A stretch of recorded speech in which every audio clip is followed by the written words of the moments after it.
Buen día. Disculpen que estuvimos con problemas técnicos, pero vamos a volver a comenzar. Ahora ya se puede conectar todos los asistentes y también los compañeros que están acá presencial. Así que bueno, les doy la bienvenida nuevamente y los dejo con la licenciada Susana Ferreira y Melanie Coitiño, que pertenecen aquí al servicio del CTI pediátrico del Hospital Policial. Buenos días. Gracias. Bueno, buenos días nuevamente. Bienvenidos a los que se están conectando, que no habían podido por alguna falla ahí técnica. La idea de la jornada de hoy es ponernos un poco en lo que es el cuidado y la recepción del paciente politraumatizado en la unidad crítica y lo que son los cuidados en el neuromonitoreo.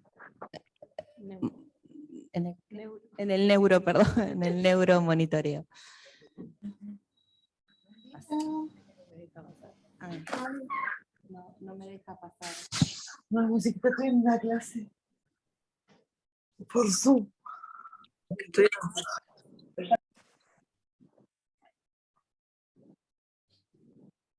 No me deja pasar la diapo.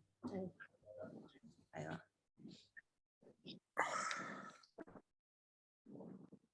¿Me podés sacarlo de arriba?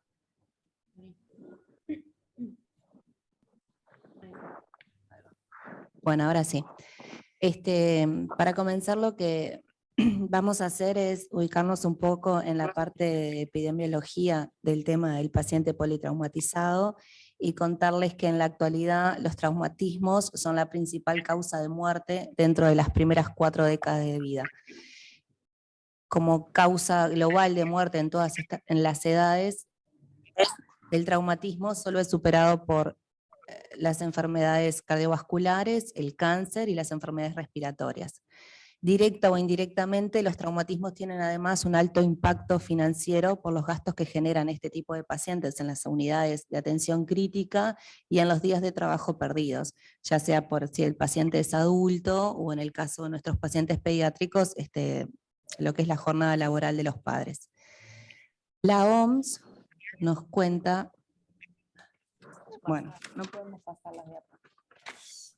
Igual les sigo contando que la Organización Mundial de la Salud estima que mueren en todo el mundo aproximadamente 100 niños cada hora a causa de las lesiones de esta índole y que el 90% no son intencionales. El manejo inicial y posterior del tratamiento de estos pacientes es determinante tanto en la mortalidad como en la morbilidad, por lo que es importante que el personal de enfermería esté formado en su correcto manejo y de esta manera evitar las complicaciones a largo plazo que dificultan el desarrollo de estos niños. O sea, estas instancias son importantes para ponernos al día en lo que son los cuidados de enfermería en este tipo de pacientes. Y recordar siempre que nuestros pacientes pediátricos politraumatizados poseen diferentes características anatómicas y psicológicas importantes y determinantes en la atención que deben recibir. La atención hospitalaria del niño politraumatizado deberá de contar con la equidad de la oferta de servicio, calidad de la asistencia sanitaria, así como eficacia en el aprovechamiento de los recursos orientados al diagnóstico y tratamiento. Y para esto, como objetivos nos planteamos, primero que nada, lograr la supervivencia de este niño, teniendo presentes las causas potenciales de muerte precoz, que son el fallo respiratorio, el shock hipovolémico y el hematoma intracraneal, y minimizar las secuelas, es decir, la lesión cerebral secundaria, la lesión medular, las secuelas musculoesqueléticas, secuelas cutáneas y psicológicas. Buenísimo esta clase. Bien. Paciente politraumatizado. Cuando el accidente se produce, nos orientamos a la prevención secundaria. Los cuidados de atención de las víctimas para evitar las secuelas y la muerte es nuestro principal objetivo. La secuencia de los cuidados en la prevención secundaria sucede en 3 etapas. La etapa prehospitalaria, la etapa hospitalaria y la rehabilitación definitiva. La relación directa entre la hora disponible para el tratamiento definitivo y la sobrevida de los pacientes traumatizados es bien conocida por el equipo sanitario experto en la materia. Sabemos que los pacientes gravemente lesionados deberán de acceder a un centro especializado dentro de los valiosos minutos en que se consume la media hora de oro. Antes, por eso es importante actualizarnos, hablamos de la hora de oro. Ahora, después de los diferentes estudios, de los diferentes panoramas en este tipo de pacientes, se llegó a la conclusión que la primer media hora es la más importante para que todos los cuidados se hagan en forma oportuna. Bueno, no importa, yo sigo. El paciente politraumatizado pediátrico es el que sufre una o más lesiones de órganos o sistemas que ponen en riesgo su vida, siendo el traumatismo craneoencefálico una de las lesiones traumáticas más importantes y frecuentes en estos niños, ¿no? Los traumatismos representan la primera causa de muerte infantil y uno de los principales motivos de ingreso hospitalario en nuestras unidades críticas. Entonces, este paciente puede tener la lesión de diferentes, hablamos de la etiología del paciente y puede presentarse en un peatón atropellado, puede ser por baja velocidad con fracturas de extremidades inferiores, puede ser un niño que se encontraba en un vehículo a alta velocidad, donde el trauma puede ser múltiple, con lesiones de cabeza y cuello y fracturas de extremidades inferiores, o puede ser ocupante del automóvil sin sistemas de sujeción, traumatismo múltiples, lesiones de cabeza y cuello, cuero cabelludo y laceraciones faciales. Puede también ese niño haber estado en un sistema de sujeción donde las lesiones son en el pecho y el abdomen. Las fracturas de la parte inferior de la columna vertebral son comunes también.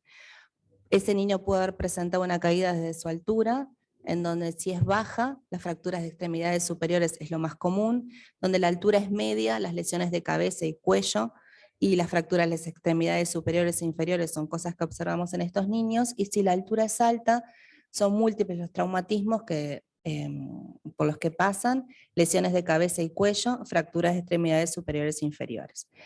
Puede presentar una caída desde bicicleta sin casco, donde las lesiones de cabeza y cuello van a estar presentes, laceraciones del cuero cabelludo faciales y fracturas de extremidades superiores, con casco, fracturas de extremidades superiores y golpe contra manillar. El método normatizado para la atención de víctimas y politraumatizados tiene que contar, primero, con una categorización de los pacientes, en donde se da la evaluación de las lesiones según el índice de trauma pediátrico en nuestro caso, ¿no? Después una evaluación y tratamiento inicial, donde se da un diagnóstico semiológico y la reanimación propiamente dicha. Segundo, el examen físico, donde se da una evaluación secundaria y sistematizada y la estabilización del paciente. O sea, todas estas etapas uno las puede enumerar, pero obviamente en la dinámica del trabajo uno las va haciendo porque ya las tiene incorporadas, ¿no?, en el trabajo. No es que uno va diciendo, bueno, primero voy a categorizar, es a modo de resumen, ¿no? Después se va a dar el triage, donde se da la clasificación según las necesidades terapéuticas que vayan a tener esos pacientes. La transferencia del paciente, esto es una etapa importantísima, en donde tenemos que saber en qué condiciones se encuentra nuestro paciente para ser derivado al centro de salud. Por eso tiene que ser una derivación consensuada, saber que yo digo, bueno, en este momento está en condiciones de trasladarlo, quién me lo va a recibir y en dónde. El transporte tiene que ser eficiente y la recepción en el centro especializado, ¿no? Después la evaluación repetida, las medidas terapéuticas acorde a las necesidades de la víctima y los descuidados definitivos, ¿no? En la etapa 6 y 7 ya se dan en la unidad crítica. La categorización del paciente traumatizado, primero que nada hay que derivarlo al centro más adecuado en relación con su gravedad, que no siempre va a ser el centro más cercano a donde se produjo el siniestro, por ejemplo, o el accidente del niño. Por eso es importante tener en cuenta lo que es el término del triage, en lo que refiere al trauma, en donde hablamos de triage como el proceso de selección de las víctimas del traumatismo según las necesidades de tratamiento, priorizando el traslado y el hospital donde deben ser atendidas. Obviamente, en un siniestro donde encontramos niños, siempre la prioridad van a ser esos niños, ¿no? Es importante disponer de un método que garantice una correcta valoración de la gravedad de las lesiones y que permita una adecuada derivación hacia un centro con la capacidad suficiente para asistir al paciente.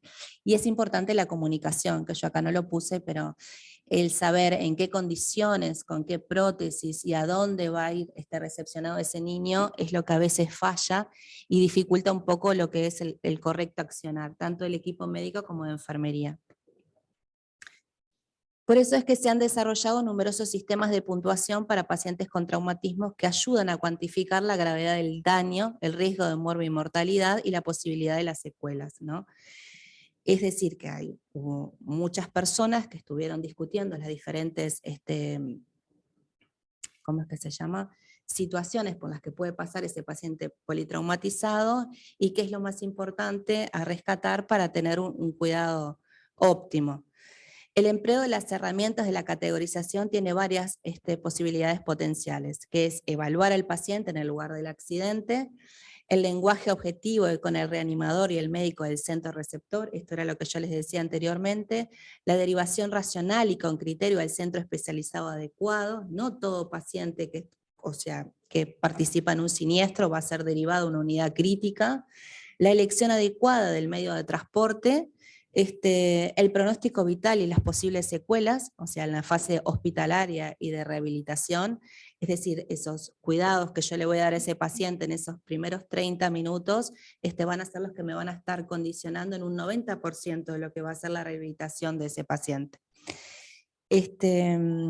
Y por último, la evaluación objetivo de la calidad de la atención prestada, ¿no? Todos los cuidados que nosotros hicimos, en este caso el equipo de enfermería, en forma conjunta con los médicos,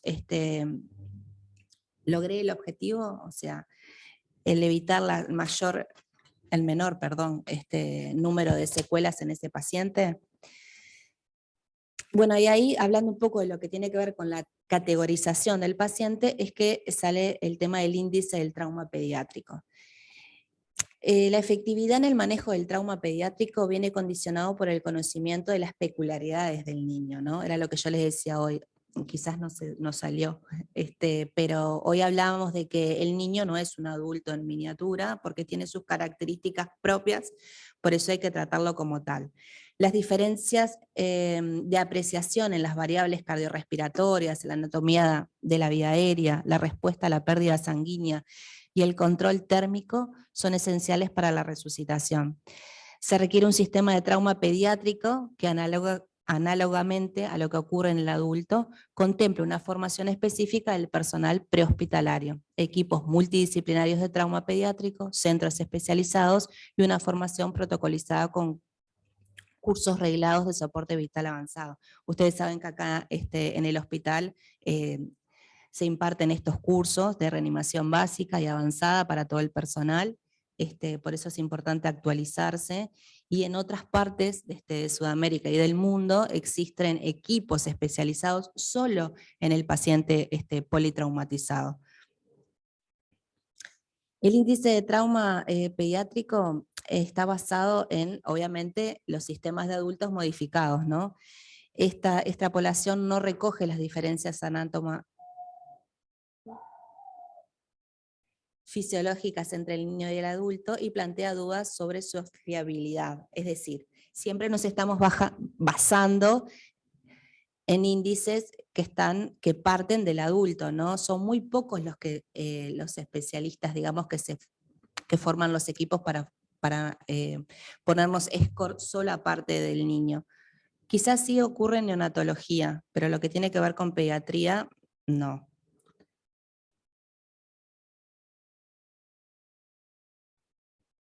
El índice de trauma pediátrico, en esta categorización se aplican 6 componentes, 3 parámetros anatómicos, que son el peso, las heridas y las fracturas, y 3 parámetros funcionales, que son la vía aérea, la presión sistólica y la evaluación del nivel de conciencia. Su gran ventaja es que se trata de un índice pediátrico sencillo y fácil de aplicar en situaciones de urgencia, con elevada sensibilidad y especificidad para predecir la mortalidad y la gravedad de las lesiones. Este es el índice que yo les decía. en donde el peso tiene correlación con el tamaño del paciente. Cuanto más pequeño es el paciente, menor es la superficie corporal y mayor gravedad potencial del traumatismo. Las heridas y las fracturas permiten cuantificar la extensión de las lesiones recibidas. El mantenimiento instrumental de la vía aérea es un índice de la gravedad, del daño y del compromiso funcional del paciente. La tensión arterial sistólica evalúa la respuesta hemodinámica al traumatismo. La detección de pulsos tiene un valor equivalente a la tensión arterial sistólica. La evaluación del nivel de conciencia determina la gravedad y el pronóstico, siendo el nivel de conciencia el signo global más importante para la evaluación, ¿no? Es lo primero que uno atiende a hacer cuando concurre, digamos, acude al paciente, ¿no? O sea, ver el nivel que tiene de conciencia. Entonces, ¿por qué nos es útil este índice de trauma? Porque es una guía rápida de los componentes esenciales del niño, porque es sencillo y fácil de implementar, porque es eficaz en la evaluación inicial del paciente, provee un lenguaje común para la derivación, lo cual brinda bases para el diálogo entre los profesionales y el personal relacionado, tiene un valor predictivo para estimar la mortalidad y evita una pérdida de tiempo y esfuerzo, racionalizando la distribución de los recursos. O sea que con esos poquitos parámetros que mide el índice, realmente logramos tener un amplio espectro de lo que va a ser la situación del paciente. Y bueno, acá en cuanto, una vez que categorizamos al paciente y utilizamos estas tablas que nos ayudan a ver en qué condiciones se encuentra, pasamos a lo que es la evaluación inicial del paciente, ¿no? Antes era el ABCD típico de lo que era la valoración del paciente traumatizado, y ahora lo que tenemos es que se le agregó, como muestra ahí abajo, la X, que tiene que ver con el control de la hemorragia, ¿no? Porque un paciente hemodinámicamente estable con lo que tiene que ver con los fluidos, es un paciente que no va a ser fácil ni de transportar, ni de estabilizar, y mucho menos de reanimar. Y otra nomenclatura que también nos ayuda a saber los pasos que tenemos que tener principalmente para la reanimación es el MARCH, que nos muestra la hemorragia masiva, la vía aérea, la respiración, la circulación y la hipotermia. Esos son los puntos que se evalúan inicialmente en el paciente traumatizado. La hemorragia masiva, el objetivo obviamente es controlar la hemorragia del paciente, en donde hay un control para utilizar la presión directa, torniquetes homologados por las extremidades, torniquetes para las zonas de la unión, en la ingle, en glúteos, en axilas, perineo, pelvis, base de cuello, o los vendajes hemostáticos. Las guías de primeros auxilios y reanimación para estos tipos de pacientes nos muestran con imágenes claras cómo son los torniquetes, de tal manera que puedan ser utilizados por el equipo de enfermería o médico o de cualquier persona que esté in situ para dar una ayuda. Después, en lo que tiene que ver con la vía aérea, el objetivo es obviamente abrir y mantener la vía aérea para que esté permeable.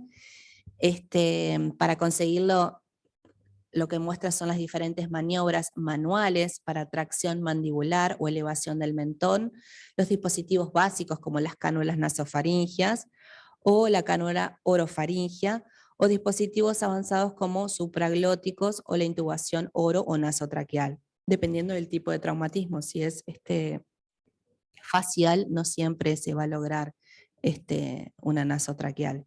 Y si no es posible el control de la vía aérea, por ningún medio se podrá realizar la criotoridotomía de emergencia. En cuanto a la respiración, la descomprensión, ventilación y oxigenación, si es necesario, el objetivo es garantizar la ventilación adecuada tras la apertura de la vía aérea. En lo que es la circulación, el acceso vascular, el control del shock. En este punto el objetivo principal es identificar y tratar el shock del paciente, y para ello se estabilizarán posibles fracturas pélvicas, el acceso vascular, la reanimación con líquidos si precisa. Y por último, la hipotermia para prevenir y para tratar el control de hipotermia. Junto a la coagulopatía y la acidosis componen la triada moral del paciente mortales ahí, del paciente politraumatizado en el medio extrahospitalario. Con estos puntos que recién se nombraron es que logramos la evaluación, la valoración y la estabilización del paciente politraumatizado. Después, la evaluación secundaria, una vez que se estabilizaron las amenazas inmediatas, se inicia la atención de urgencias y se examina adicionalmente al paciente, ¿no? O sea, está en continua valoración ese paciente, ¿no? Esto también es una ayuda a memoria, el sample, en donde lo que se hace es valorar signos y síntomas. Se puede hacer, si el paciente lo permite en su estado de lucidez, o un adulto referente, en el caso de nuestros niños, saber un poco de lo que tiene que ver con los antecedentes, si tiene alguna alergia, si tuvo alguna cirugía o algo particular referente a esa situación, si toma algún medicamento, ya sea en forma crónica, o si tomó algún medicamento que hizo que el paciente pudiese estar relacionado con este traumatismo, las patologías que tiene. Después, la última comida, para el tema de saber, para evitar ¿cómo es que se llama? La obstrucción de la vía aérea, y los eventos previos, o sea, ¿qué estaba haciendo ese niño? Siempre y cuando la situación lo amerite, ¿no? Que desencadenó, por ejemplo, una caída desde su altura. Después viene uno de los puntos que yo les nombraba anteriormente, que es el triage prehospitalario, donde todo paciente pediátrico debe ser considerado como el paciente grave y de ser prioritario, que era lo que yo les decía hoy, idealmente un centro con capacidad resolutiva neuroquirúrgica. Hoy en día todos nuestros centros lo tienen, pero más que nada este comentario es porque en el interior no todos los servicios prestadores de salud cuentan con todas las interdisciplinas, ¿no? Salvo que su condición sea de tal gravedad que lo prioritario sea el manejo general. Acuérdense de que siempre paciente que no está estabilizado no se traslada. Cabe destacar que frente a un paciente adulto con iguales lesiones, el paciente pediátrico debe ser considerado de mayor gravedad. La transferencia, o sea, el traslado de este paciente al centro y a la unidad crítica, ¿no? Las acciones que componen la transferencia del niño lesionado son una derivación consensuada entre el médico derivador y el médico receptor, ¿no? Esto que yo les decía hoy, de que no puede fallar la comunicación, en qué condiciones va ese niño al centro de recepción.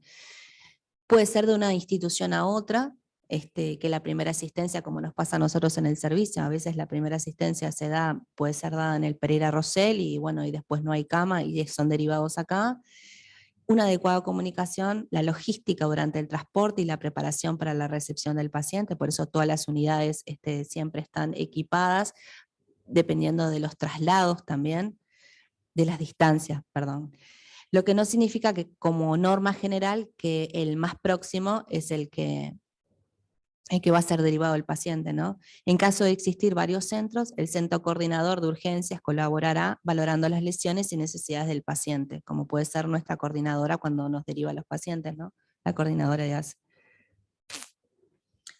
Existen excepciones a esta regla de lo que yo les dije antes, como es el caso de una hemorragia no controlada o el de una intubación imposible, en los que estaría justificado el traslado al hospital más próximo, ¿no? O sea, siempre hay que valorar las condiciones en las que se encuentra el paciente para ver si las reglas anteriores se pueden aplicar o no.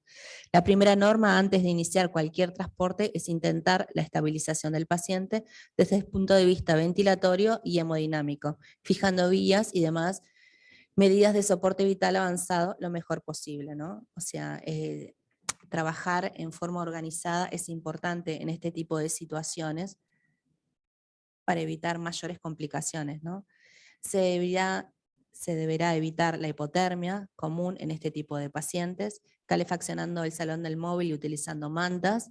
La entrega en el hospital se acompañará de una completa información tanto verbal como escrita de los puntos a destacar en la actuación externa hospitalaria. Se deberá realizar una breve historia clínica con los datos obtenidos, incluyendo la hora, lugar y mecanismo del accidente, que estas cosas muchas veces se dan más que nada en forma verbal, ¿no?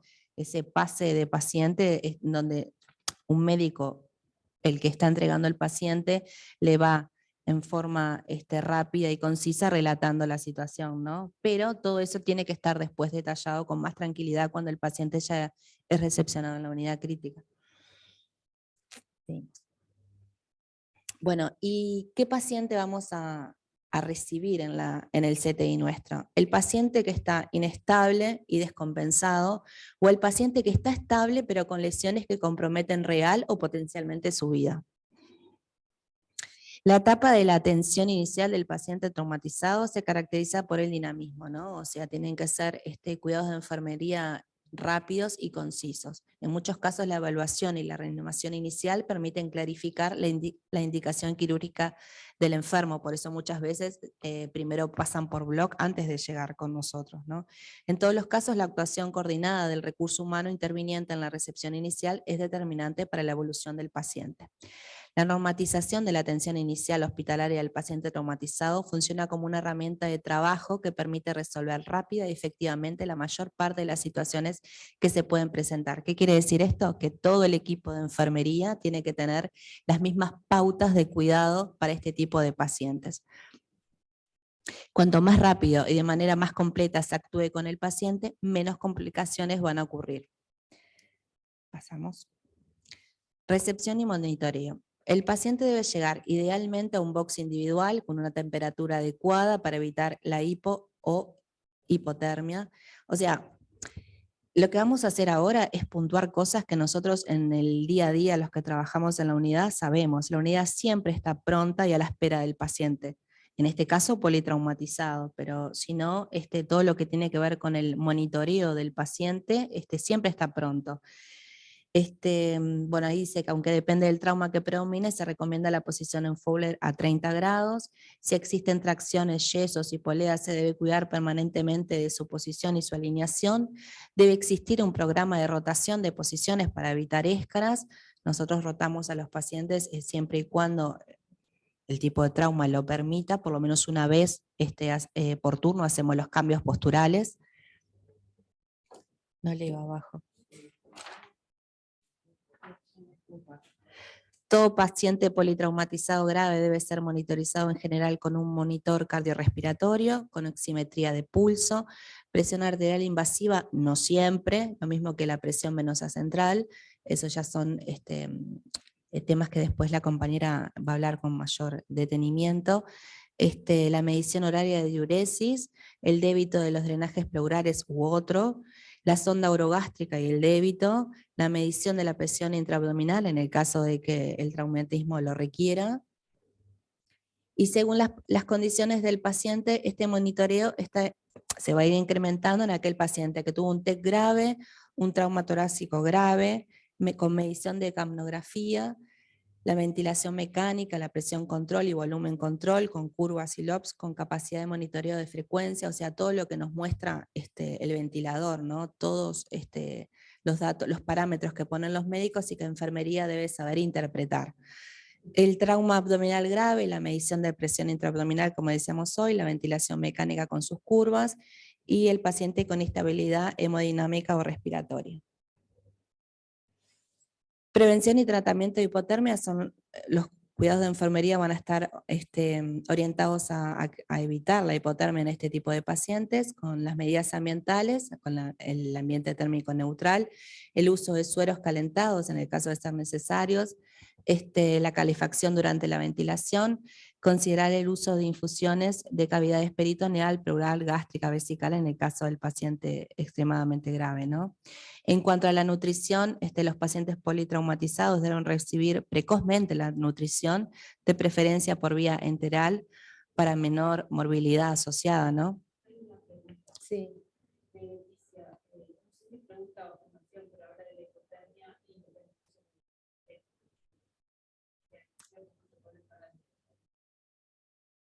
Sí, en lo que tiene que ver con la hipotermia en el paciente politraumatizado, tiene que ver con preservar la funcionalidad de los órganos nobles, ¿no? Lo que pasa que en una primera instancia, lo que a ver, ¿cómo explico esto? Exactamente, antes de entablar, exacto. No todo paciente politraumatizado requiere de hipotermia, pero antes de decidir el equipo médico hacer hipotermia en el paciente politraumatizado, igual la hemodinamia, hasta que el paciente no esté estabilizado en la unidad, se trata de tener una temperatura térmica neutra.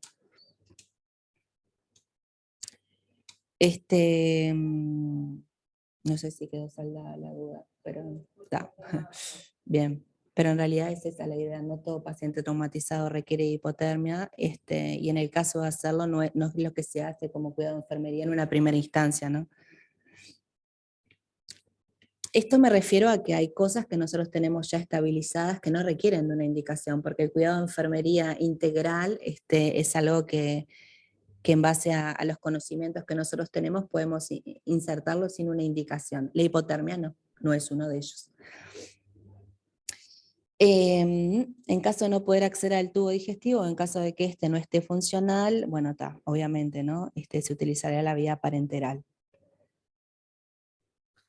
Después, la terapia transfusional, si el paciente lo requiere, ¿no? Los centros de trauma atienden a estos pacientes, deben disponer de acceso expedito, glóbulos rojos, plasma, crioprecipitados, plaquetas, y el equipo médico tratante debe estimar las necesidades de transfusión y coordinar con anticipación con el banco de sangre el suministro de hemoderivados.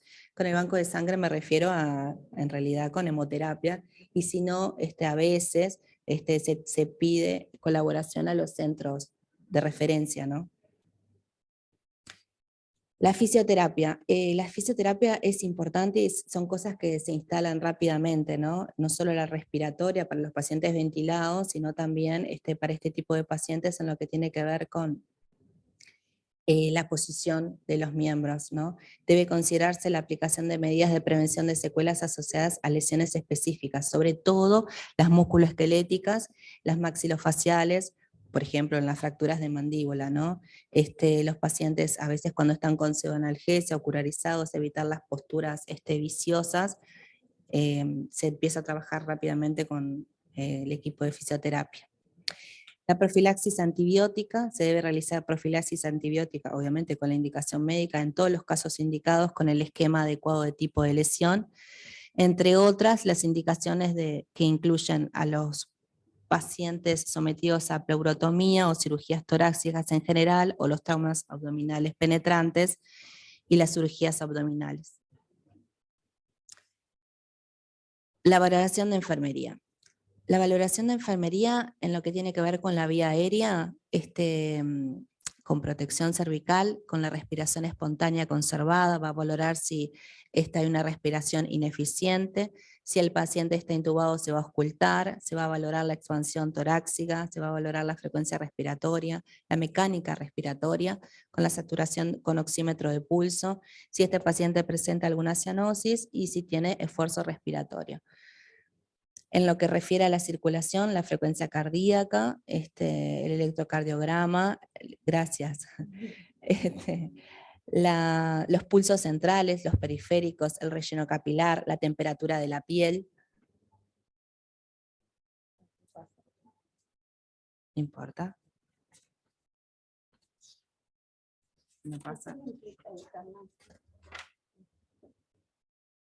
Bueno, en lo que tiene que ver con la valoración neurológica, lo vamos a decir muy escueto porque después se va a desarrollar más el tema, lo que tiene que ver con lo sensorial y el nivel de conciencia, el score de Glasgow, para ver la respuesta ocular, verbal y motora que va a tener ese niño, la valoración de las pupilas, son todos cuidados de enfermería que nosotros hacemos por lo menos 2 veces en el turno y sabiendo que estos pacientes tienen control horario o a veces en menor tiempo.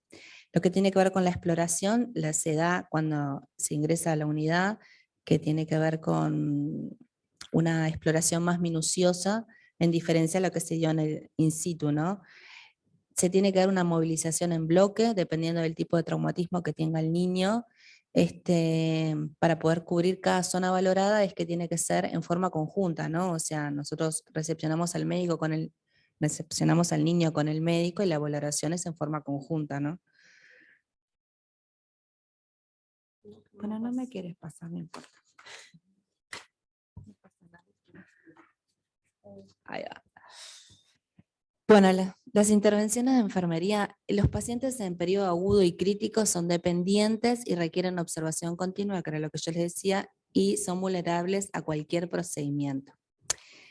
Yo con esto lo que quise poner es que son pacientes muy lábiles, entonces las acciones y las intervenciones que enfermería realice tienen que estar todas unificadas en una misma vez para evitar la continua manipulación. Y la tecnología nos ayuda, pero no nos reemplaza, lo que requiere que esté enfermería a las 24 horas, con una valoración conjunta, que era lo que yo les decía hoy, seguir una secuencia ordenada y lógica para las intervenciones, realizar las mismas entre 2 operadores, el control de los parámetros vitales tiene que ser horario, la conexión a los monitores multiparamétricos tiene que estar siempre dada desde el ingreso del paciente, valoración de la mecánica respiratoria, valorar el estado hemodinámico, colocar la cabecera, o sea, siempre van a ser las mismas intervenciones que van a ser horarias, o sea, a veces al principio las primeras detecciones de alguna anomalía o alguna situación que presente el paciente es observada por enfermería. Que esté alineada la cabeza, el control de los balances, los ingresos y los egresos, el control de la diuresis, el control del débito de la sonda orogástrica o nasogástrica, la colocación de las vendas elásticas en miembros inferiores por el tema de los edemas, identificar las soluciones parenterales.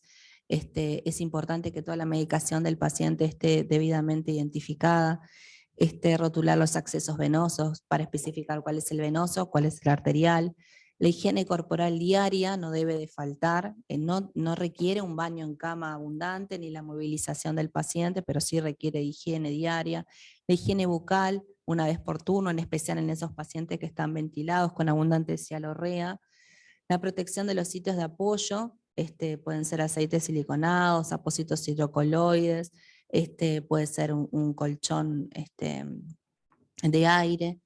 La higiene ocular, la protección con ungüento oftálmico o gotas, sobre todo, por ejemplo, en los pacientes curarizados, donde la resequedad de la ¿cómo es que se llama? De la conjuntiva se da.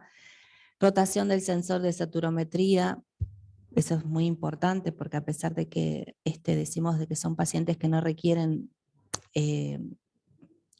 demasiada manipulación, la rotación de los sensores y las zonas de apoyo es importante para evitar las lesiones. La valoración del dolor de estos pacientes, ustedes saben que hay escalas que miden las fases de dolor.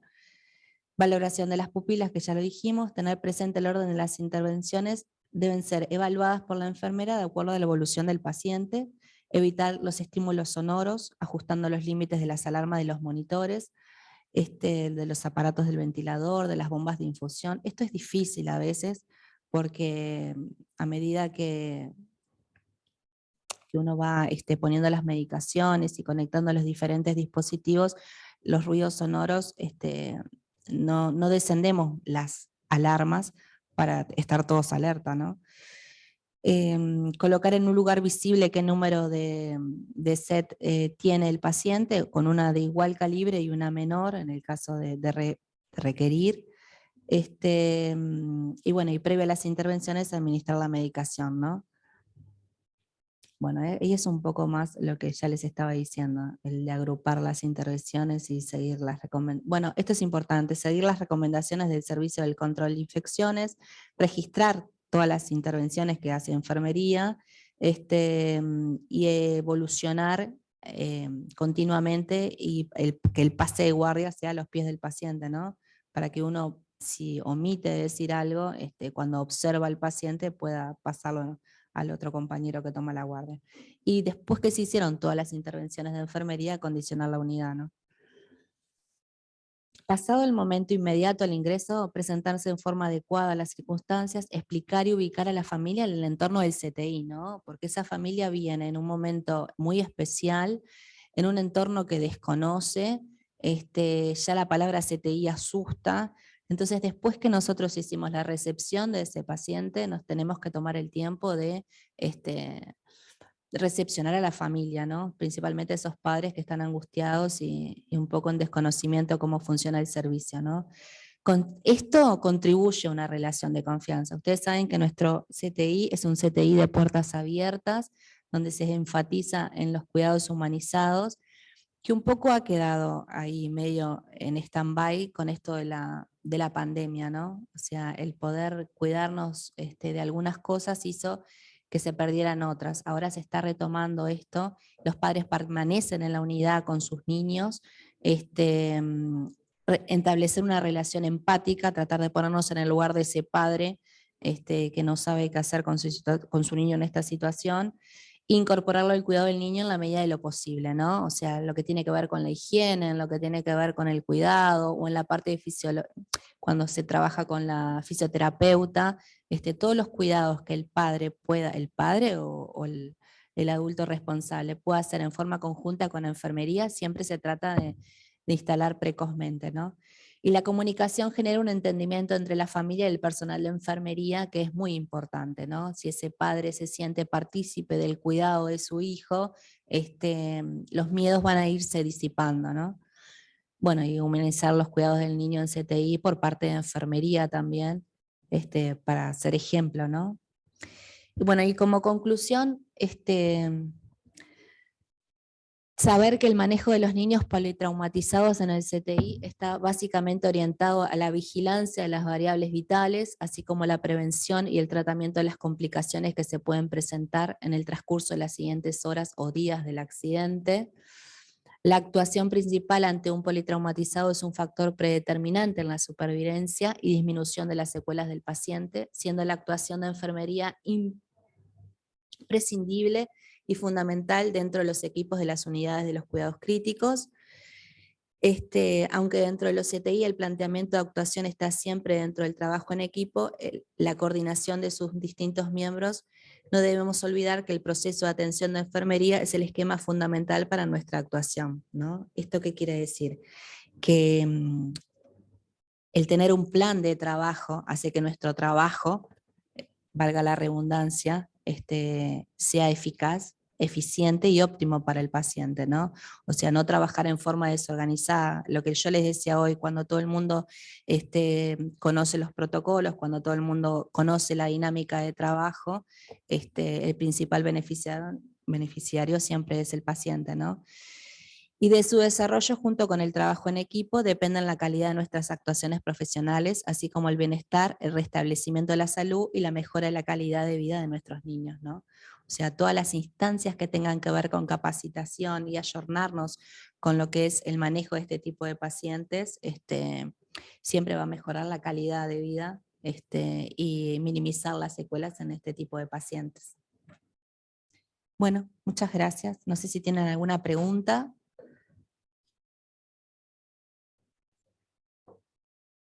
Te presto, ¿cómo no? En el chat a ver si había alguna otra pregunta. Acá las compañeras que están presentes, alguna pregunta que quieran hacer, alguna duda que se les haya generado. Tenemos compañías del Pereira Rosell, por ejemplo, de referencia. Pero qué importante es todo lo que decía, muy interesante lo que decía Susana, y para todos los que están asistiendo, que se conectan recién, este enfoque fue dado para, digamos, la recepción del CTI pediátrico, ¿no? Que siempre digo que admiro muchísimo a los compañeros de emergencia, porque cuando viene el CTI, ya te dicen, mira, fue un politraumatizado, le pasó esto, le pasó lo otro, ya viene con accesos vasculares, generalmente ya viene ventilado, o sea, tenemos un terreno ganado previamente. Los compañeros que están en emergencia, les llega el paciente ahí, y ahí tenés que hacer el diagnóstico, tenés que hacer la atención, tenés que aplicar todos los scores que Susana mencionó, y la verdad que ahí los equipos tienen que ser altamente, de alto rendimiento para poder, ¿no? Entender y la verdad asimilar todos esos procesos. Siempre está, en el colectivo, ¿no? Y en mis estudiantes también, que dicen, ay, trabajar en un CTI, qué difícil. Y yo digo, sí, es difícil, pero realmente tenemos que también ver que esas ventajas que tenemos en la unidad de cuidados intensivos, está bueno. O sea, tenemos horas ganadas. Por ejemplo, un accidente de tránsito que pasó, no sé, en Melo, y bueno, llegan 2 horas, no sé, por ejemplo, y te da tiempo para prepararte, para hablar con el equipo, para coordinar, o sea que no puede haber fallas. O sea, cada equipo tiene que hacer su autocrítica y ver cómo está funcionando, y en el caso que detecte alguno de los pasos que Susana ha nombrado a seguir, está bueno reforzar y está bueno trabajar para realmente dar una atención de calidad oportuna y segura para el paciente y para la familia. Así que gracias por la exposición, porque la verdad que siempre es aclaratoria y siempre uno refresca conocimientos. Así que bien de bien. Por acá preguntas. Compañero acá que nos viene acompañando, que recién se ha recibido. Parece mucho, pero realmente esto después se va incorporando lentamente y de a poco.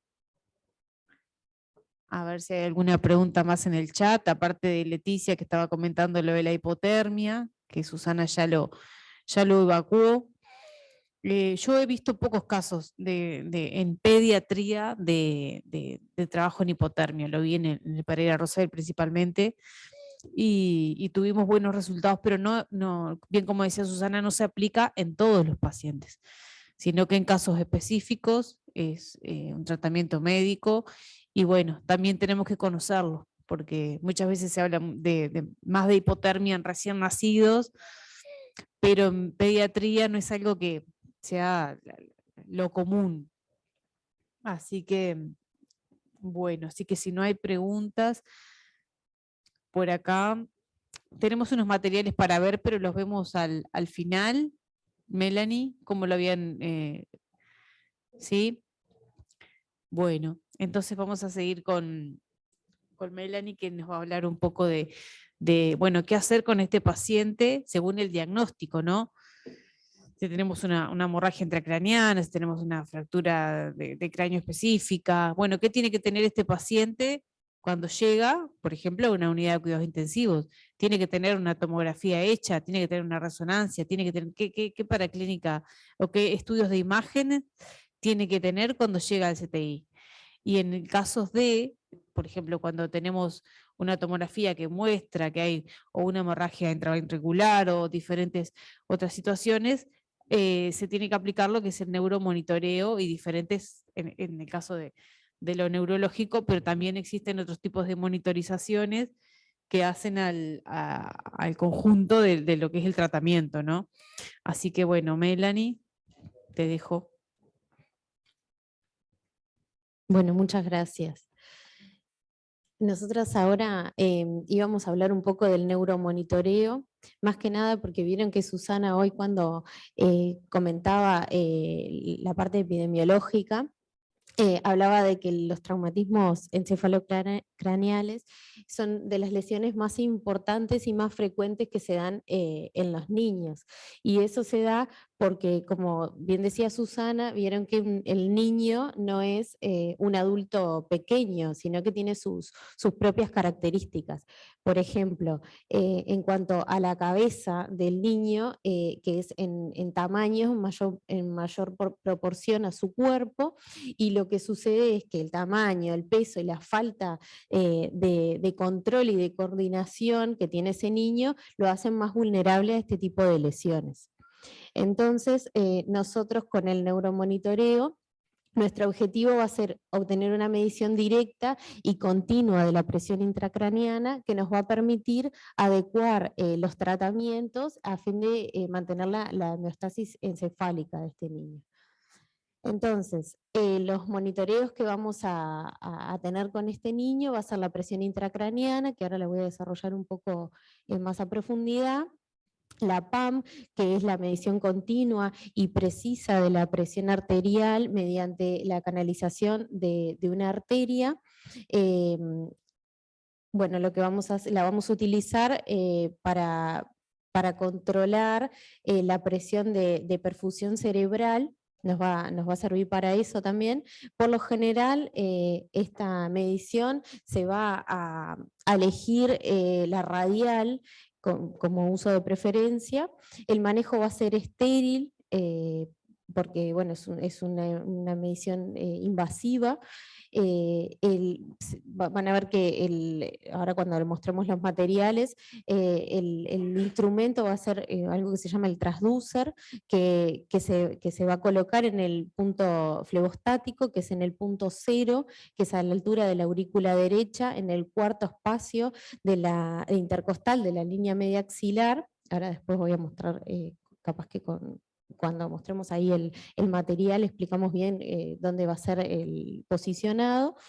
Esto va a ir un sistema presurizado, con un suero y todo un sistema que va a ir a 300 milímetros de mercurio, y va a ir con un lavado continuo a 3 mililitros hora por lo general, y según el protocolo del servicio se va a utilizar heparina. La heparina en realidad es porque la idea es que ese sistema no se tape, entonces con la heparina vamos a lograr eso.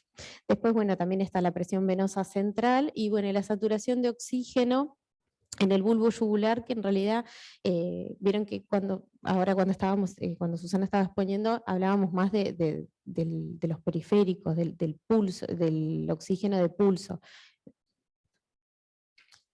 Bueno, la definición de la presión intracraneal se define como la presión que existe dentro de la cavidad craneana y que se mide por diferentes métodos, que ahora los vamos a ver. Nos aporta información que es muy valiosa para saber los cambios en la dinámica intracraneal, y nos va a guiar en cuál va a ser el tratamiento y los cuidados que vamos a tener con estos pacientes. Bueno, la presión intracraneal también es el equilibrio que hay entre los distintos componentes craneoencefálicos. ¿Por qué? Porque nosotros dentro de una cavidad rígida que es el cráneo, tenemos el encéfalo, los vasos y el líquido cefalorraquídeo. Entonces, el aumento del volumen de cualquiera de estos componentes, lo que va a hacer es que disminuya el volumen del otro, como un mecanismo de compensación. Cuando esos mecanismos de compensación se agotan, lo que va a suceder es que va a aumentar la presión intracraneal. Entonces, el encéfalo no va a soportar ese aumento de la presión intracraneal sostenida, y esto puede generar lesiones que son irreparables muchas veces. Entonces, nosotros lo que tenemos que hacer es, mediante la neuromonitorización y todos los cuidados que vamos a hacer, es evitar y identificar cuando esto pasa. Entonces, las ventajas es la detección precoz de estas alteraciones. Con todas estas mediciones vamos a tener un control sobre la presión de perfusión cerebral, y bueno, vamos a poder favorecer y mantener unos valores adecuados, prevenir la lesión encefálica secundaria y realizar intervenciones que sean rápidas y oportunas. Bueno, el flujo sanguíneo cerebral va a depender de la presión de perfusión cerebral y de las presiones parciales de oxígeno y de dióxido de carbono. Entonces, nosotros, como vamos a monitorizar a este paciente y probablemente tengamos la medición de la PAM y de la PIC, podemos calcular la presión de perfusión cerebral. Y eso nos va a mostrar un poco cómo está ese flujo sanguíneo cerebral. Entonces, lo que vamos a hacer es, vamos a calcular la diferencia entre la PIC y la PAM. Los valores normales van a ser entre 60 y 100 milímetros de mercurio. Nosotros vamos a monitorizar la PIC en los siguientes pacientes, que van a ser los pacientes con TEC grave o con injuria encefálica aguda, que pueden ser estos pacientes que nosotros vamos a tener politraumatizados, en los posoperatorios neuroquirúrgicos, por ejemplo, en un paciente que tiene una derivación externa, por ejemplo, en una hemorragia intracerebral, que también se puede dar en estos pacientes politraumatizados, y en la hemorragia subaracnoidea. Nuestro objetivo va a ser realizar una correcta valoración de este paciente y, como les decía, detectar precozmente cualquier tipo de signo o síntoma de alerta que presente este paciente para poder realizar nuestras intervenciones. Entonces, nosotros conociendo cuáles son los signos y síntomas, vamos a poder organizar nuestros cuidados y evitar la injuria cerebral secundaria. En cuanto a los controles de enfermería, nosotros vamos a realizar una valoración neurológica que va a centrarse en este caso en la valoración del paciente politraumatizado, en los controles hemodinámicos y en la posición del paciente.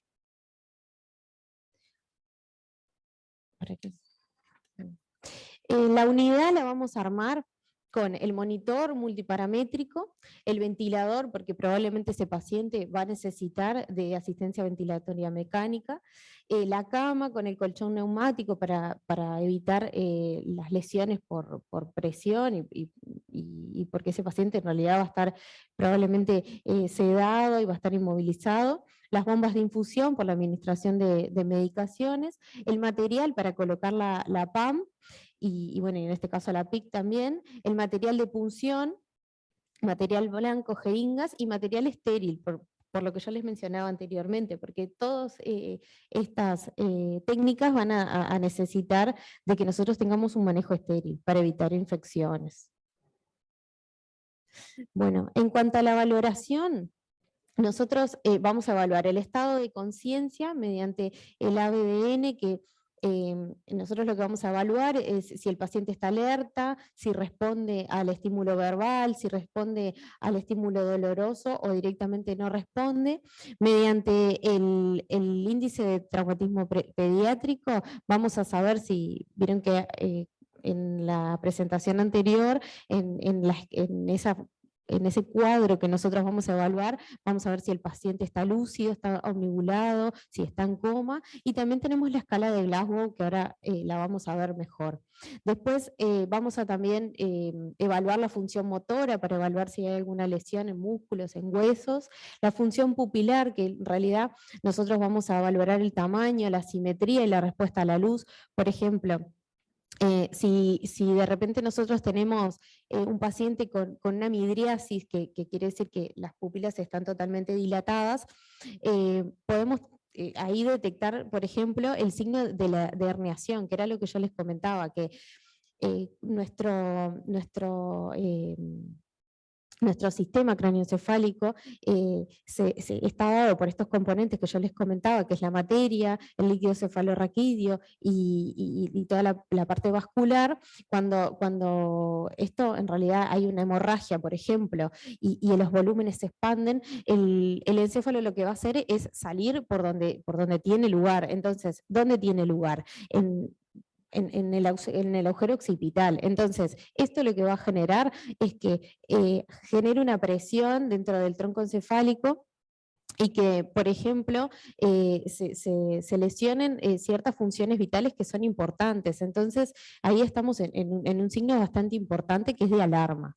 Y también vamos a tener los controles vitales, como la presión arterial, la frecuencia cardíaca, la respiratoria y la temperatura. En cuanto a la escala de Glasgow, es una escala que permite medir el estado de alerta del paciente, que nos permite no solamente valorar la profundidad del coma, sino también el seguimiento del paciente comatoso. Nosotros esto lo vamos a hacer cada vez que valoremos al paciente, y nos va a permitir detectar si hay algún cambio evolutivo en este paciente. No pretende realizar una exploración neurológica completa, solamente el estado de conciencia, y lo vamos a utilizar en general con un puntaje que, no, eso no, paciente. Claro, el puntaje mínimo, el puntaje mínimo va a ser de 3 puntos y la máxima va a ser de 15. Nosotros vamos a calificar en 3 en 3 puntos, ¿no? Por ejemplo, si el paciente está grave, el puntaje va a ser menor o igual a 8 puntos. Si el estado de coma es moderado, va a ser entre 12 y 9 puntos. Y si es leve, va a ser entre 15 y 13 puntos. Estos componentes evaluados se van a registrar y cuantificar las respuestas tanto de la corteza cerebral como del tronco cerebral. Ahí tenemos, vieron que son como 3 grandes grupos en donde nosotros vamos a dar un puntaje dependiendo de la respuesta del paciente. Y también vieron que está adecuada dependiendo de la edad del paciente. Por ejemplo, un niño de 2 años no podemos evaluar si no nos va a poder decir cómo se llama, dónde está. Entonces vamos a tener que ir viendo también las características del paciente. ¿Cuáles van a ser nuestros cuidados y nuestras intervenciones? Vamos a tener que mantener una vía aérea suficiente con una oxigenación adecuada, manteniendo niveles óptimos de oxígeno y de dióxido de carbono. Vamos a mantener un adecuado volumen circulatorio, controlando también el balance hídrico, porque nosotros no podemos, tenemos que saber cuánto volumen le vamos a infundir a este paciente y cuánto es cuál es el gasto también de este paciente. Después, la posición a 30 grados, como bien decía Susana, porque lo que va a hacer es favorecer la perfusión cerebral. Lo vamos a mantener en normotermia, porque tanto la hipertermia como la hipotermia va a influir en el aumento de la presión intracraneal. Mediante medicación vamos a prevenir las convulsiones, por lo general que se utiliza la comitoína, y vamos a utilizar mecanismos para la reducción de la respuesta al estrés. ¿Por qué? Porque este paciente va a estar con dolor, entonces nosotros a este paciente lo vamos a tener con pseudoanalgesia, y también tenemos que cuidar el ambiente de este paciente. No podemos estar... tenemos que tener un ambiente calmo, tenemos que agrupar los cuidados, como bien decía Susana, para tratar de que las intervenciones sean, tratar de que, ¿qué tenemos que hacer? Controles, hacer algún estudio, vamos a tratar de hacerlo todo en un mismo momento para no tener que movilizar al paciente a cada rato. En cuanto a los controles hemodinámicos, vamos a monitorizar permanentemente a este paciente en todos sus sistemas. Vamos a tener, como les decía, el control de la presión invasiva, la frecuencia cardíaca, la respiratoria, la temperatura, la presión intracraneana. Vamos a estar un poco pendientes con el tema de la perfusión periférica cerebral, la paraclínica que vamos a ver en este paciente, que va a ser, por ejemplo, el ionograma, la glicemia, que estos pacientes que a veces están inestables pueden tener alteraciones en cuanto al manejo de la hipoglicemia, los iones, todo. Los signos de alerta que nosotros vamos a estar cuidando son en la alteración de la conciencia, la hipertensión o la hipotensión, la taquicardia o bradicardia, la hipotermia o la hipertermia. También se pueden dar cefaleas, vómitos, convulsiones, y en cuanto a los signos tardíos hay algo que se llama la tríada de Cushing, que se da por tres pilares: la hipertensión arterial, la bradicardia y la bradipnea. Entonces, con esto nosotros lo que vamos a estar viendo es viendo a ver si hay alguna lesión cerebral que sea, pues, como yo les decía, importante y que puede ser irreversible para este paciente. Bueno, en cuanto a la medición de la PIC, nosotros trajimos un poco de material. Hay diferentes técnicas. El tornillo, el catéter y el sensor de fibra óptica. Por lo general, los que más se ven son el catéter y el tornillo, que ahora vamos a ver unas imágenes. El tornillo subdural es mediante valga la redundancia, un tornillo que va a llegar al espacio subdural con una llave de 3 vías que van a ver, que ahora cuando les muestre, que va a tener presión.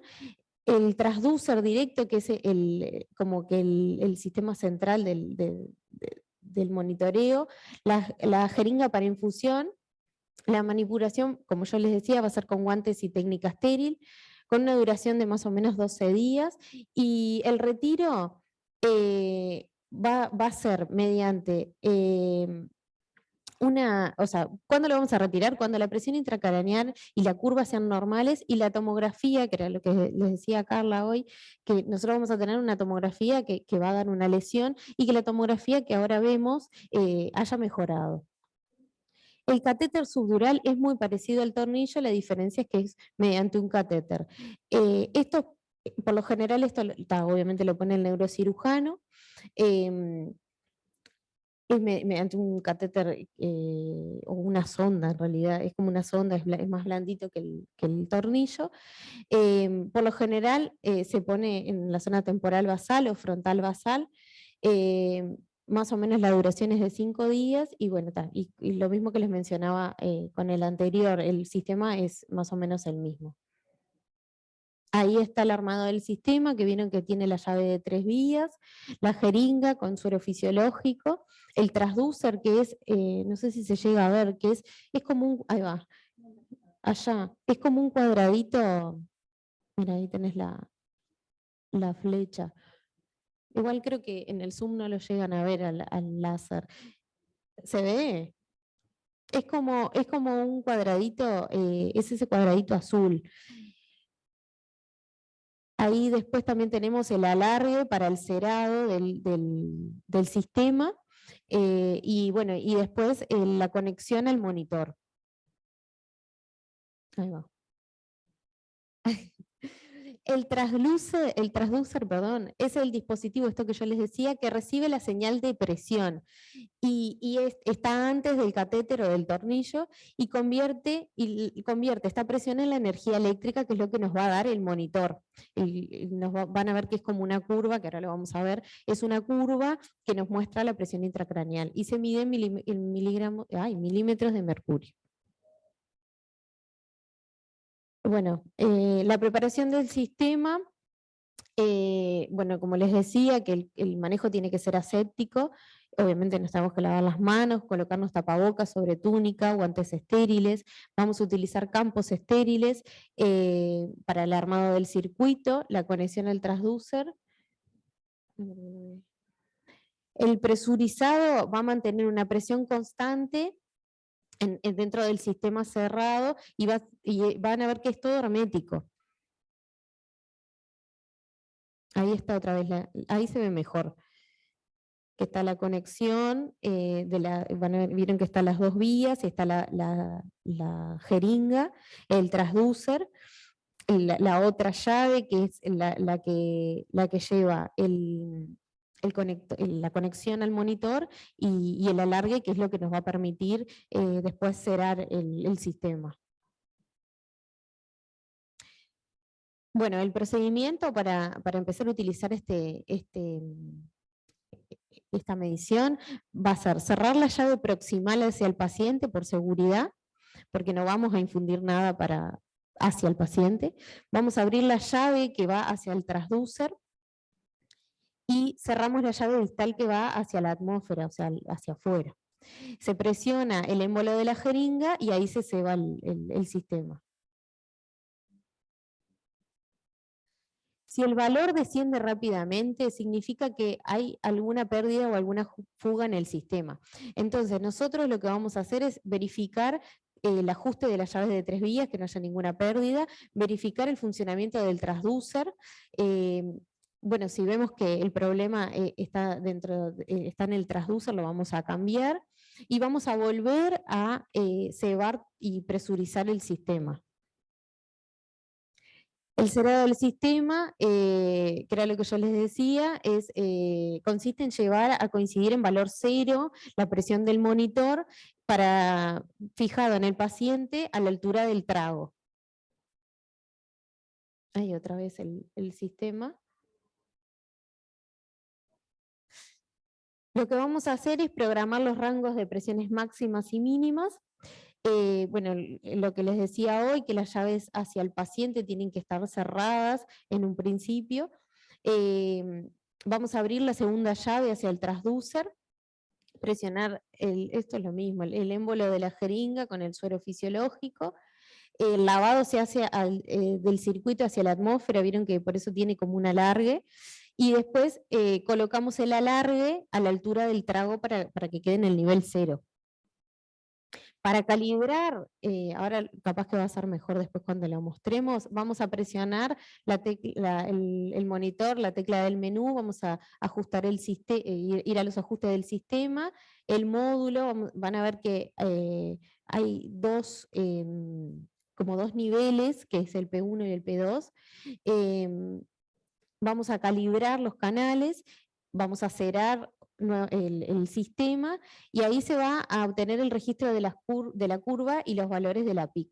Ahí encendemos las alarmas porque, bueno, es importante porque cualquier cambio que nosotros veamos, lo vamos a estar atentos a esas alarmas. Y bueno, y el registro en las planillas, que el registro es re importante.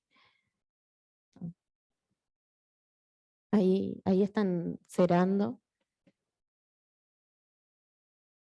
Bueno, ahí es como quedaría ya todo conectado. Vieron que tiene yo lo que no sé si se llega a ver, pero sí, pero no sé si lo.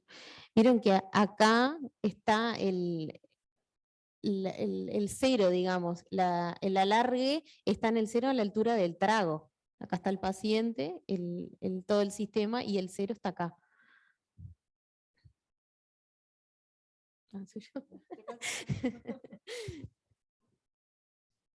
Bueno, ahí es una imagen de cómo veríamos las curvas, que ahora capaz que lo vamos a ver mejor. Sí. ¿No deja? ¿No puedes ahí? Bueno, ahí por ejemplo el paciente, vieron que tiene los dos sistemas, el de la PIC y el de la PAM, que era lo que yo les explicaba. Bueno, ¿cuáles son las complicaciones que podemos tener? Bueno, la pérdida del registro de la onda PIC en el monitor y puede ser, como ya les mencionaba, las fallas del sensor o mismo del monitor. Nosotros tenemos que identificar y tratar de cambiar todo lo que veamos que puede estar fallando. Puede haber fugas en el circuito, puede haber desconexiones, por eso tenemos que revisar todo. La movilización del paciente también puede alterar el registro de la onda. Y si no, la obstrucción del catéter, que bueno, que ahí ya es un poco más complicado. Bueno, el procedimiento para esto es detectar rápidamente la causa, verificar las fugas, ajustar todo, volver a presurizar el sistema, cerrar, avisar al médico y al neurocirujano. Y, a ver, capaz que me puede sacar ese. Y recordar que nunca debemos infundir nada hacia el paciente, que era lo que yo les comentaba hoy.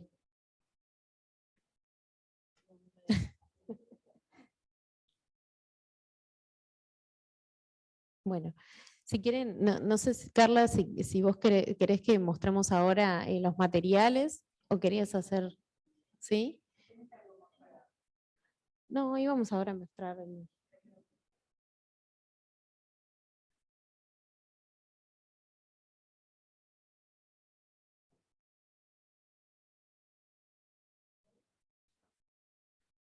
Capaz que podemos acercar ahí, ¿se verá? Ahí va. ¿Alguna pregunta hasta acá? Los que están conectados o acá, ¿han visto una conexión así para medir la presión, sea la PIC o la PAM? Directamente sí. Sí, sí. Y vieron que en realidad cada unidad tiene como que sus materiales a veces, que por ejemplo ahí en esta foto que vemos ahí, para lograr el cero en la PIC es un alargue que está, ¿cómo es? Es artesanal, digamos. Está el catéter, hay una conexión acá con las gomitas que traen los macros. Entonces, bueno, tratar de tener los materiales adecuados, ¿no? Para evitar fallas. Y cuando las chiquilinas decían que, bueno, que puede haber problemas, no apurarse a cambiar todo, porque a veces empezamos, bueno, conectamos todo vuelta y empezamos, bueno, si hay una falla en el domo o en el transducer, bueno, hay que cerrar al paciente, lavarlo bien, porque si llega a haber alguna burbujita de aire o algo, ya no te va a medir. Si el cero no está, no está correcto, también si la ubicación no está adecuada, no te va a medir bien. Entonces, bueno, ver y corroborar esto en el sistema entre varios compañeros. Bueno, a ver, ¿a vos qué te parece? ¿Cómo está la posición?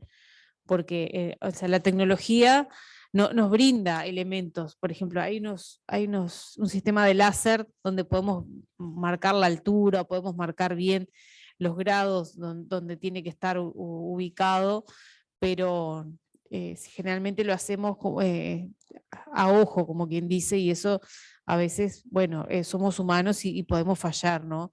Entonces, corroborar entre varios compañeros, a ver, bueno, si te parece que está bien colocado, te parece que me falta algo antes de hacer cualquier movimiento.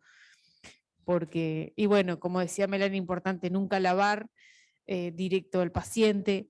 En caso de lavar, yo en realidad lo he visto hacer el neurocirujano. Cuando, por ejemplo, se tapa mucho y bueno, no lo podemos desobstruir nosotros, el neurocirujano viene y tiene su método para poder lavarlo y aparte es el responsable, ¿no? de, de lo neurológico del paciente. Así que bueno, no intentemos ser héroes, sino que bueno, si no se puede, llamar a quien corresponda. A ver, vamos a ver si se puede ver.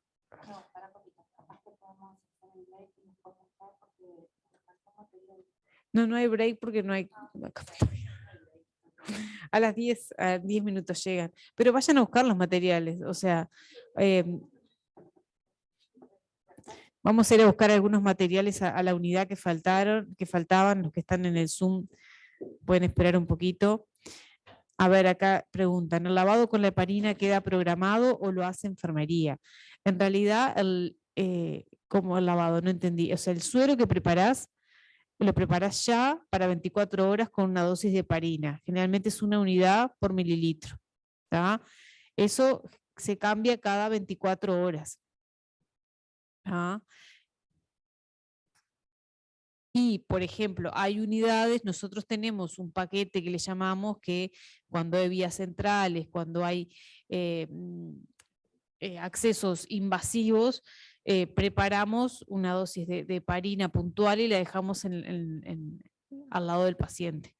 Entonces, eso, según el protocolo de cada unidad, verá cómo lo maneja.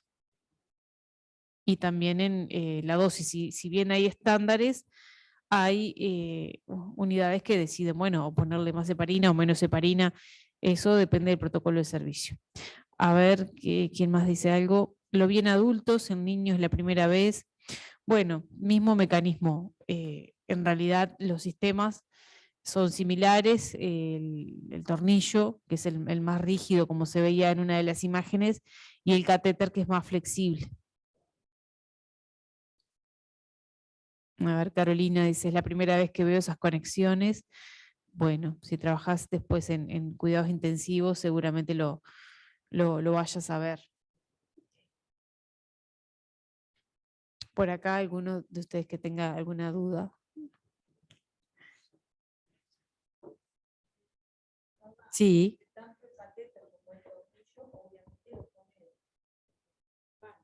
Sí, tiene que ir a Block, ¿no?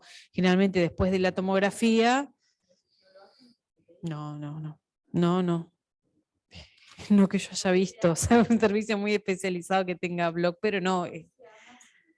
Claro, armamos todo el sistema externo, digamos, y lo conectamos. Por eso a veces entre que viene de Block y llega a la unidad, a veces se puede tapar, o se puede, entonces, bueno, tener esos cuidados, ¿no? Acá tenemos la bolsa presurizadora, tenemos el transducer, que son parecidos con el de la PAM, pero no son iguales, que a veces en el apuro pueden haber fallas. El transducer o domo, cuando yo estuve en Argentina le decían domo a esto, que también se puede decir, entonces yo decía, ¿qué es el domo? Bueno, acá le decimos transducer. El circuito de PAM, por ejemplo, el transducer de PAM tiene como un sistema que como la PAM se puede lavar, el sistema de PAM tiene como una colita, no sé cómo llamarlo, tiene un elevador que cuando tenés el suero colgado con heparina y demás, lo elevás y puede pasar el suero. El transducer para medir la presión intracraneana no tiene ese sistema. ¿Tá? Entonces son bien diferenciales. Les voy a subir después fotos en la plataforma para que vean porque a veces en el apuro puedes tomar uno que no es el que corresponde y eso puede pasar. Así que bueno, los que están conectados esperen un poquitito y ya continuamos.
Bueno, habíamos silenciado porque faltaban unos materiales, pero ya volvieron las compañeras.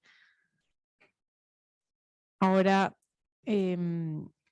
bueno, ustedes cuenten qué es lo que van a hacer, chiquilinas. A ver.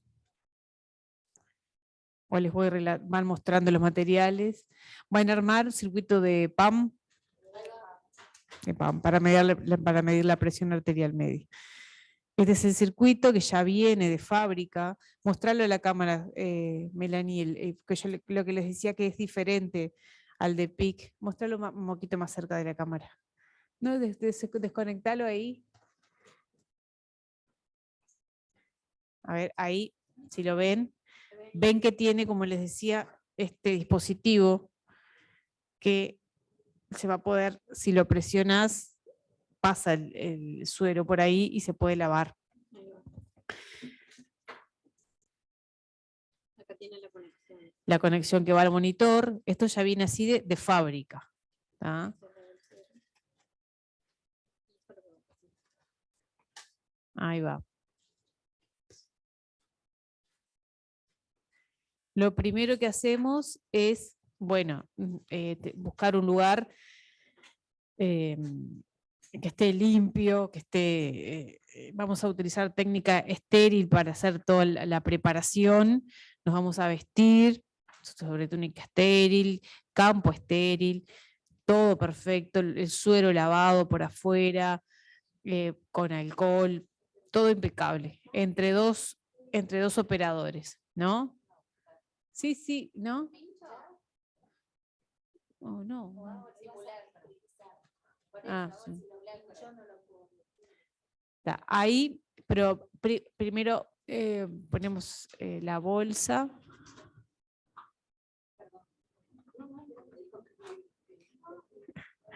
La bolsa presurizadora. No, podés usarlo, no sé si te va a influir en algo, porque como no se va a mover, no vas a poder, no sé, vemos, a ver, si hay que pinchar, se pincha.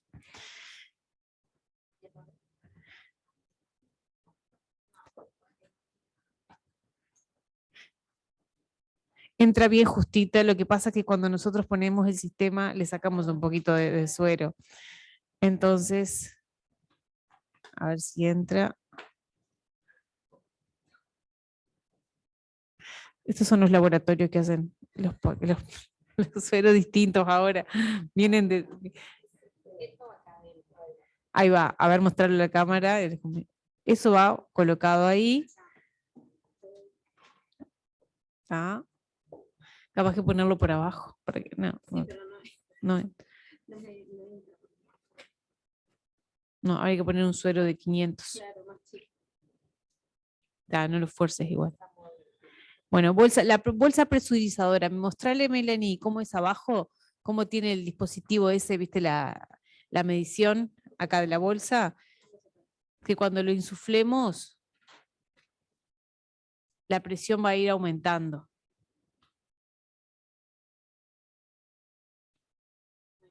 No tiene sentido que lo haga porque no va a... Sí, ya está a tope.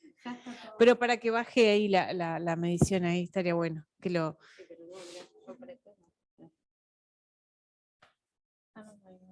Acá, cerrado acá.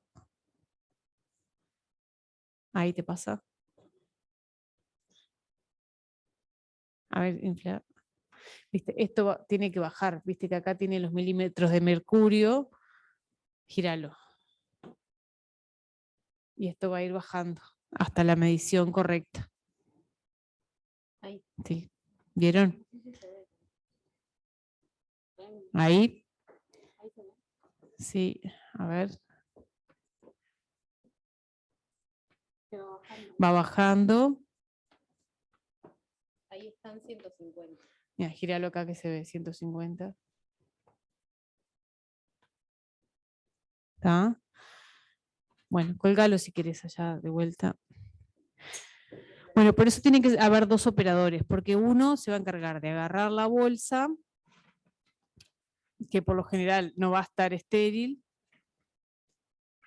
Desinflalo si querés. No.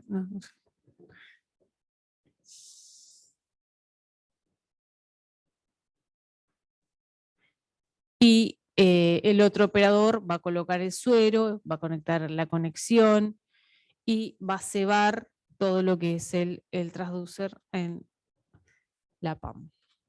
Ahí. Bueno, se puede colocar de dos formas el transducer de PAM. Puede estar horizontal o vertical. Si está horizontal, ¿a qué altura era que tenía que estar, Melanie?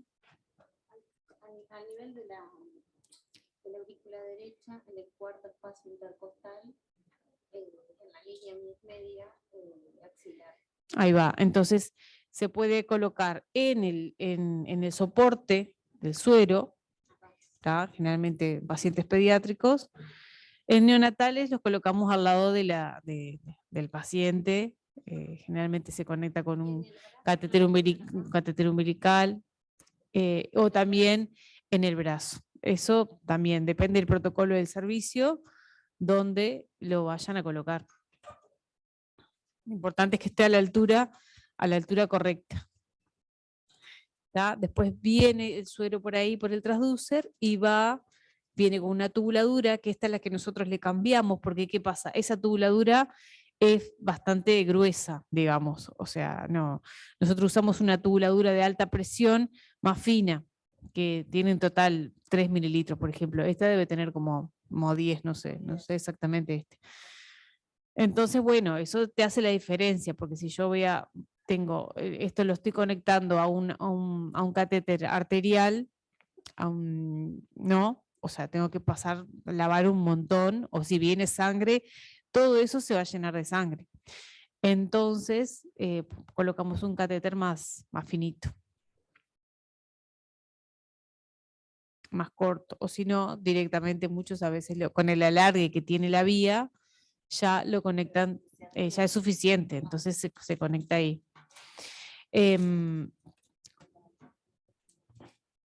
El suero puede estar así, por ejemplo, en pediátricos con la bolsa presurizadora. El neonatos va a estar con una bomba de infusión que se le va a administrar los mililitros que corresponden. Generalmente lo ponemos a 0,5, 1 máximo. En pediatría generalmente más mililitros. Entre 2, 5, hasta 2 y 5 más o menos. ¿Querés mostrar la pantalla? A ver cómo está haciendo, si ven todos.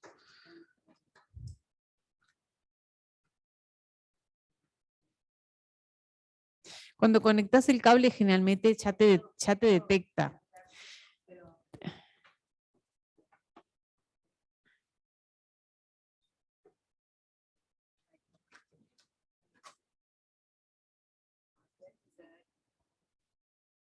Ahí va. Pero explícale ahí a los compañeros y después subimos un video igual les grabo un video. ¿Necesario calibrar a 0? Bueno, ahí tenemos que poner sí cuando tenemos todo preparado. ¿Tá? Cuando tenemos cerrado el paciente, ¿no? Entonces, en el momento que colocan calibrar a 0, ahí ponen sí y abren el sistema a la atmósfera. ¿Tá? En este caso, ese botoncito naranja que está ahí es el que ustedes pueden ver. Córrete para allá, Melanie. Sí. Pueden ver con el taponcito o ahí es donde ustedes vieron las imágenes que se le coloca una jeringa. ¿Tá?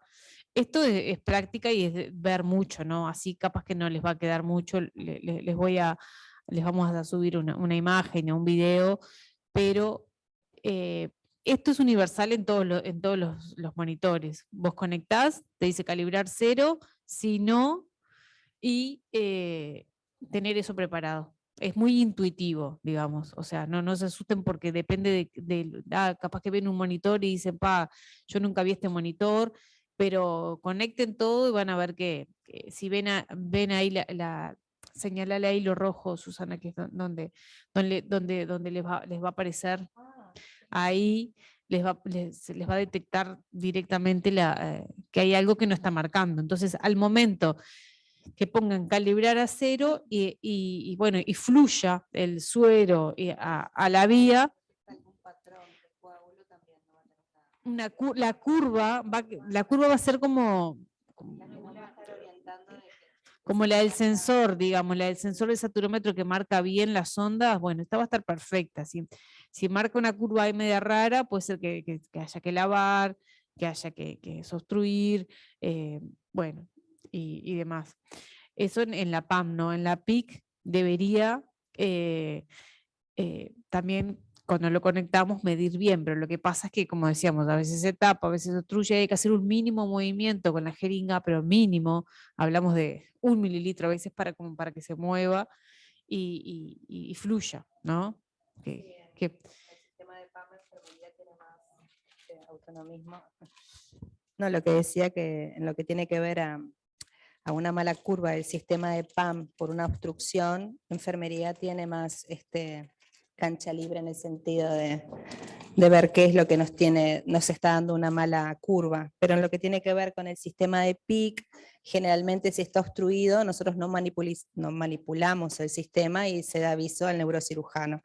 O en una primera instancia al médico de guardia, ¿no? Pero enfermería no toca.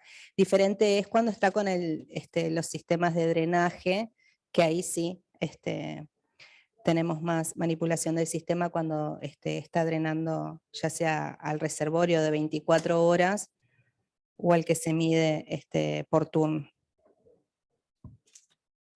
Más que nada por los riesgos que hay, ¿no? O sea,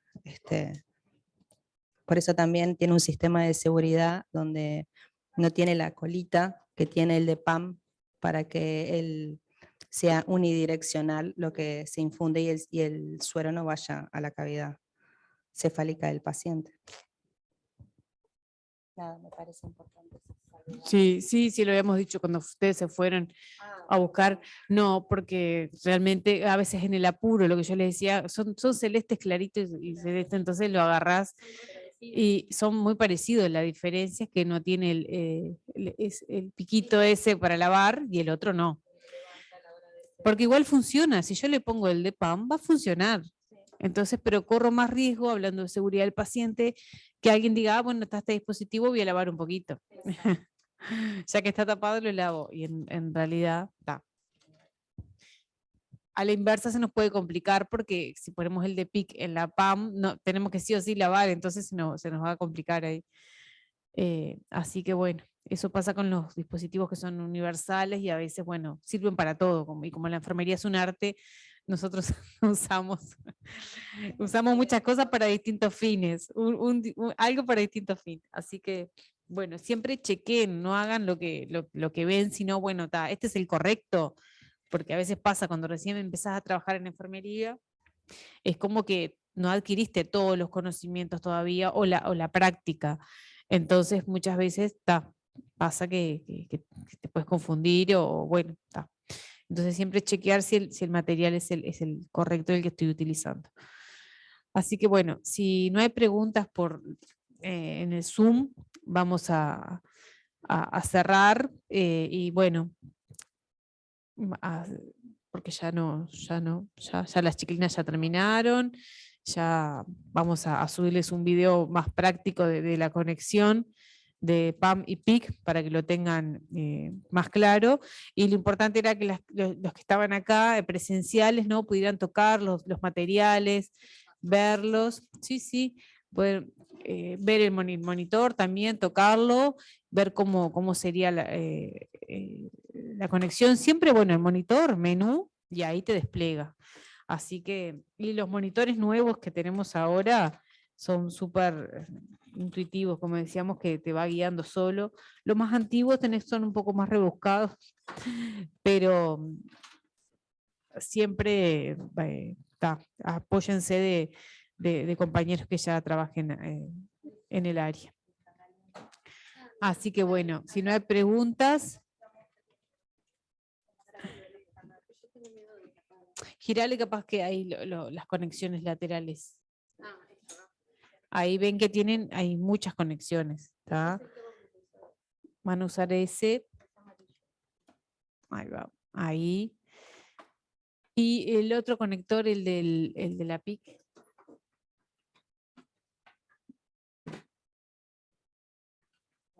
No, este es el de ahí. Es el único. Ah, está.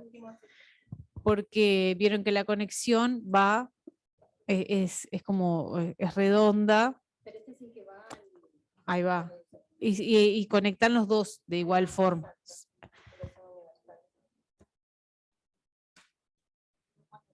Por ejemplo, la PIC y la PAM, es distinto a entrada. Claro. Sí. Sí. Porque lo puedes tener con los dos sistemas. Entonces tienen dos salidas del cable, digamos. Ahí va. No forzar, porque en realidad no. Pero entra. Por eso. Bueno, preguntas los compañeros que están en el Zoom, que hay 36 personas.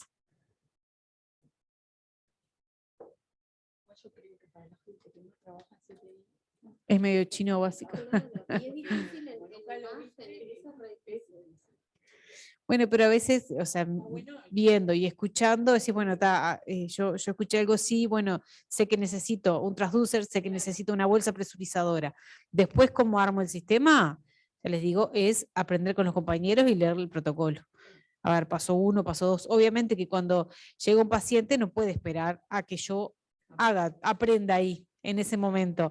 Entonces, lo ideal es que ahora en estos espacios donde tenemos para repasar, para aprender, bueno, peguemos una bichada, ¿no? Una leída en todos los materiales que tengamos y bueno, y preguntemos en nuestro servicio, bueno, ¿dónde está el protocolo? Voy a repasarlo. Y puede ser una buena oportunidad para actualizarlo, ¿ya? Para hacerle mejoras, para agregar fotos, videos, que a mí me encanta siempre poner fotos, pero el tiempo a veces no te da para hacer todo esto. Entonces, esto se hace entre todos. Si hay alguien que dice, bueno, yo voy a mejorar este protocolo, perfecto, ponele fotos, ponele todo, que quede precioso. Y práctico, siempre pienso que las cosas hay que hacerlas como para alguien que no sabe nada, por más que uno dice, pero uno trabaja en CTI, ya lo vio, ya está. Pero tenemos que pensar en el que viene después, en el compañero que va a llegar, que o no trabaja en nuestro servicio o que es de reciente ingreso, o que capaz que trabajó muchos años en piso, en pediatría, pero en CTI tiene poca experiencia y no ha visto tantos pacientes así. Entonces, dejarlo siempre paso 1, paso 2, paso 3 clarísimo para que sea entendible para todos. Para alguien experto o para alguien de reciente ingreso. Entonces, eso lleva mucho tiempo, lleva mucho pensar en, bueno, ¿lo entendiste? ¿Cómo se entendió? Entonces, siempre pensemos que en algún momento fuimos nuevos y quisimos entender esto y que queríamos leer algo, claro, ¿no? Así que, bueno, Leticia, gracias por estar siempre, que están todas las charlas. Muchas gracias a todos, dice. Cecilia dice, verlo varias veces sería ideal, pero es medio chino, bueno, Cecilia. Sí, no, verlo varias veces y sería lo ideal tener muchos pacientes, o sea, para verlo. Bueno, esperemos que no, pero... Así que bueno, nos estamos viendo en la próxima jornada, los esperamos y bueno, se despiden las compañeras. Bueno, nada, gracias a los presentes, a los que están en línea también. Esperamos haber contribuido con nuestro granito de arena para lo que es la capacitación continua de todo el equipo de enfermería y los esperamos para la próxima jornada. Bueno, muchas gracias a todos, como decía Susana, a los que están presentes y los que están de forma virtual. Muchas gracias.